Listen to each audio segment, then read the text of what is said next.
வணக்கம் நண்பர்களே. இன்று நாம் பார்க்க இருப்பது கே.ஆர். ராமசாமி அவர்களின் வாழ்க்கை வரலாறு. வாங்க வீடியோவுக்குள் போவோம். நடிப்பிசை புலவர் என்று பேரறிஞர் அண்ணா அவர்களால் பாராட்டப்பெற்ற நடிகர் பாடகர் கே.ஆர். ராமசாமிக்கு கும்பகோணத்தை அடுத்த அம்மாசத்திரம் சொந்த ஊர். ராமபத்ர செட்டியார் குப்பம்மாள் தம்பதிக்கு மூன்றாவது மகனாக பிறந்த கே.ஆர். ராமசாமியின் பள்ளி படிப்பு 4ஆம் வகுப்புடன் முடிந்தது. இயல்பாகவே இசையார்வம் கொண்ட அவர் சங்கீத மேதை கும்பகோணம் வயலின் ராஜமாணிக்கம் பிள்ளையிடம் முறையாக இசை பயின்றார். 7வது வயதில் நடிப்பார்வம் காரணமாக மதுரை ஒரிஜினல் பாய்ஸ் நாடக கம்பெனியில் சேர்ந்தார்.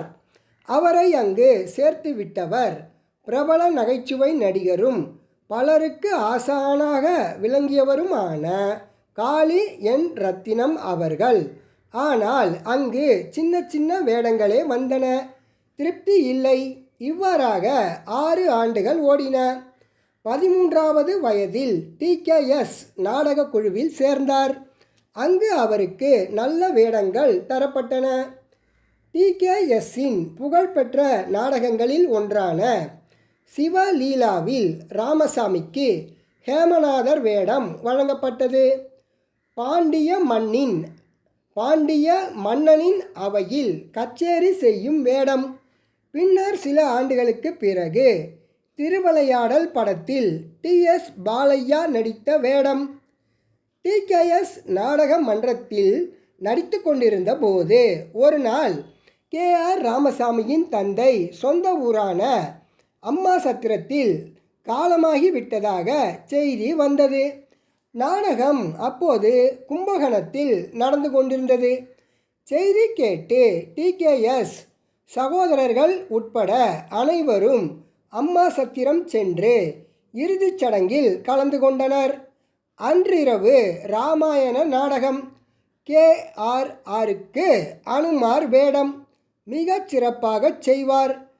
டி.கே.எஸ். சகோதரர்கள் தடுத்தும் கேளாமல் தந்தையின் காரியங்களை முடித்துவிட்டு இரவு 11 மணிக்கு கும்பகோணத்திற்கு வந்து நாடகத்தில் நடித்தார். அனைவரும் அவரது தொழில் பக்தியையும் கடமை உணர்வையும் கண்டு வியந்து போனார்கள். ஆண்டு 1935. தொடர்ந்து டி.கே.எஸ். சகோதரர்களின் நாடகங்களில் நடித்து வந்தார். சில நாடகங்கள் திரைப்படங்கள் ஆகின. மேனகா, குமாஸ்தாவின் பெண் போன்ற படங்களில் சிறு வேடங்களில் நடித்தார் அவர். தொடர்ந்து என்.எஸ்.கே. நாடக சபாவின் நாடகங்களில் கே.ஆர். நடித்தார்.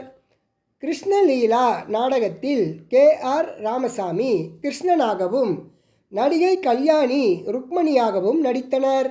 சில ஆண்டுகளுக்கு பிறகு கல்யாணியையே திருமணமும் செய்து கொண்டார் கே.ஆர். ராமசாமி. இந்த கல்யாணிதான் எம்.ஜி.ஆர். தமிழகத்தின் முதல்வராக பொறுப்பேற்று கொண்டதும் தமிழ்நாடு கோழி வளர்ப்பு வாரியத்தின் தலைவராக நியமிக்கப்பட்டவர். கே.ஆர். ராமசாமியின் நடிப்பாற்றலையும் இசை புலமையையும் கண்டு அவரை பூம்பாவை என்ற படத்தில் ஞானசம்பந்தராக நடிக்க வைத்தார் ஒரு தயாரிப்பாளர். ஆண்டு 1944.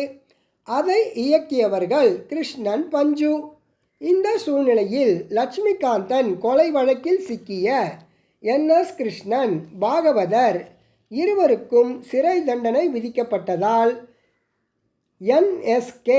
நாடக சபாவின் எதிர்காலம் கேள்விக்குறி ஆயிற்று. ஆனால் கே.ஆர். ராமசாமி துணிவோடு என்.எஸ்.கே. பெயரிலேயே கிருஷ்ணன் நாடக சபா என்ற நாடக குழுவை தொடங்கி தஞ்சையில் நாடகங்களை தொடர்ந்து நடத்தி வந்தார். கே.ஆர். ராமசாமிக்காக அறிஞர் அண்ணா சந்திரமோகன் என்ற புதிய சமூக நாடகத்தை எழுதினார். அதில் சந்திரமோகனாக கே.ஆர்.ஆரும் அறிஞர் அண்ணா காகப்பட்டர் என்ற கதாபாத்திரத்திலும் நடித்தனர்.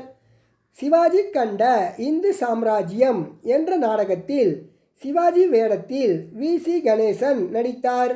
அந்நாடகத்தில் மிகச் சிறப்பாக சிவாஜி வேடத்தில் நடித்தமைக்காக வி.சி. கணேசனுக்கு சிவாஜி கணேசன் என்ற பட்டத்தை வழங்கினார். நாடகத்திற்கு தலைமை தாங்கி பாராட்டி பேசிய தந்தை பெரியார். அடுத்து நடத்திய மனோகரா நாடகத்தில் மனோகரனாக கே.ஆர். ராமசாமியும் அவரது தாய் பத்மாவதியாக வி.சி. கணேசனும் நடித்தனர். இந்த நாடகத்தை பிறகு ஜூபிட்டர் நிறுவனத்தார் திரைப்படமாக தயாரித்தபோது மனோகரனாக சிவாஜியும் பத்மாவதியாக பி. கண்ணாம்பாவாகவும் நடித்தனர். அனைவரும் இதை அறிந்ததே. கிருஷ்ணன் நாடக சபாவுக்காக அண்ணா எழுதிய அடுத்த நாடகம் வேலைக்காரி. பிற்காலத்தில் ஜூபிட்டர் தயாரித்த இத்திரைப்படத்தை ஏ.எஸ்.ஏ. சாமி இயக்கினார். ஆண்டு 1949. ஆணவக்கார ஜமீன்தாரை பழிவாங்குவதுடன் அகம்பாவம் கொண்ட அவரது மகளையே மணந்து கொண்டு, அதாவது வி.என். ஜானகி பழிவாங்கும் விறுவிறுப்பான கதை. ஆனந்தனாக கே.ஆர். ராமசாமி துடிப்புடன் நடித்தார். வி.என். ஜானகி, டி.எஸ். பாலையா, எம்.வி.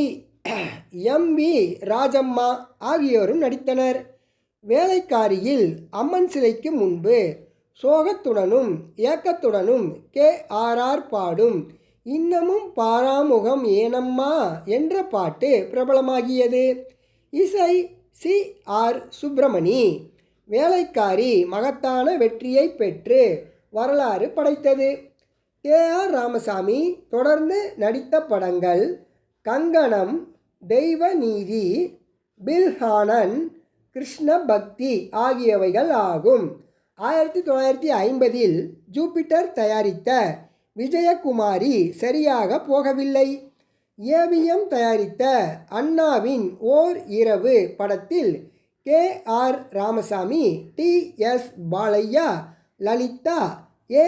நாகேஸ்வர ராவ் ஆகியோர் நடித்தனர். கே.ஆர். ராமசாமியும் எம்.எஸ். ராஜேஸ்வரியும் இணைந்து பாடிய பாரதியாரின் கொட்டு முரசே இப்படத்தில் இடம்பெற்றது. ஓர் இரவு நல்ல வெற்றி படமாக அமைந்தது. பச்சி ராஜாவின் காஞ்சனா என்ற படத்தில் கே.ஆர். ராமசாமி, லலிதா, பத்மினி, மனோகர், ஃப்ரெண்ட் ராமசாமி ஆகியோர் நடித்திருந்தனர்.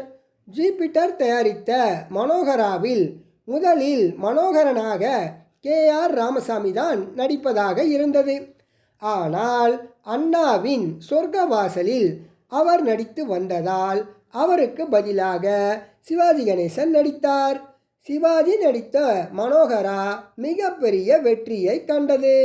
மனோகராவின் கதை பம்மல் சம்பந்த முதலியாருடையது. வசனம் கலைஞர் மு. கருணாநிதி உடையது. அண்ணா எழுதிய சொர்க்கவாசல் படம் எதிர்பார்த்த வெற்றியை பெறவில்லை. இதில் உச்சக்கட்ட பாடல் எங்கே சொர்க்கம் என தொடங்கும்.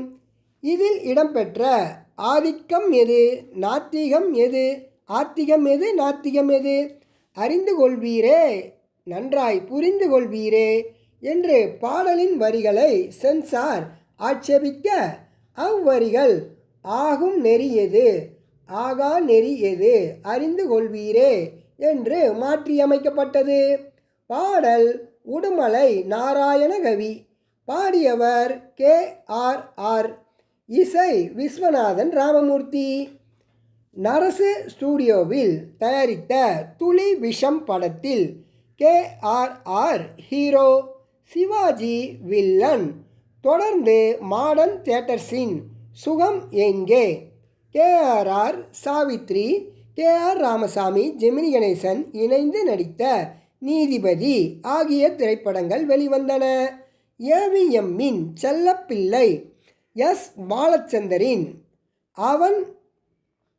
அவன் அமரன், சதாரம், கன்னியின் சபதம், சிவாஜி நடித்த ஏ. பீம்சிங் இயக்கிய செந்தாமரை, இதில் கே.ஆர்.ஆர். ஒரு முக்கிய ரோலில் நடித்தார். எதையும் தாங்கும் இதயம் ஆகிய படங்களிலும் நடித்தார். செந்தமிழ் நாட்டு சோலையிலே கண்ணில் தோன்றும் காட்சிகள் யாவும் ஆகிய KRR பாடிய பாட்டுக்கள் நல்ல வரவேற்பை பெற்றன. KR ராமசாமி சில MGR படங்களிலும் நடித்துள்ளார்.